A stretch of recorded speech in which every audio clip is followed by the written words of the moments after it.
The woman was once the ruler of life and death, the judge of the underworld, yet she willingly spent 8 years as a humble housewife. Her husband openly brought another woman home and flaunted their affection, even letting her move into their marital home. Her daughter, whom she had sacrificed so much for, clung to the scheming woman, asking her to be her new mom. 8 years ago, she was on the verge of becoming the judge of the underworld, when a man saved her from death. To repay him, she married him and used her powers to grant a dying general 10 more years of life, in exchange for him becoming a powerful governor. But their marriage between life and death violated heaven's laws, and their daughter only lived for less than a year. To keep her alive, the woman had to use her own blood. She thought she could live peacefully, but when her husband's cousin returned, everything changed. One evening, she prepared dinner, waiting for her husband and daughter. But they went out to eat with his cousin. The sweet and sour carp she made went untouched,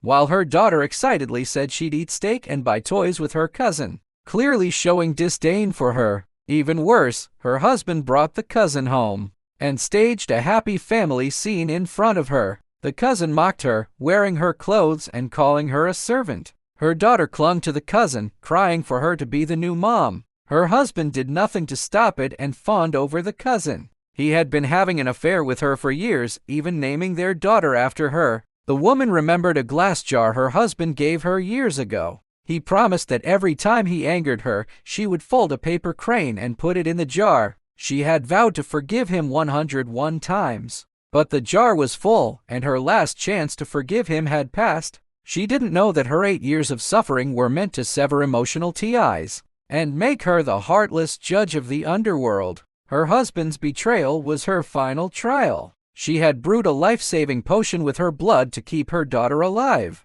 only to see her husband give it to the cousin instead. Her husband destroyed her daughter's lifeline and severed her last emotional bond. 3 days later, the judge of the underworld would return. Powerful figures worldwide prepared to welcome her. Her husband and cousin were thrilled, dreaming of gaining favor with the one who could decide life and death. But they mocked her, saying she wasn't fit for the banquet, even proposing divorce on the event day. They didn't know the woman they had discarded was the very judge they sought. At the banquet, a general revealed the truth. The woman unqualified to attend was, in fact, the judge they had been trying to win over. Her husband, cousin, and daughter collapsed in shock. The woman they abandoned was the most powerful figure in the world. With 101 chances of forgiveness already gone, what kind of judgment awaited them?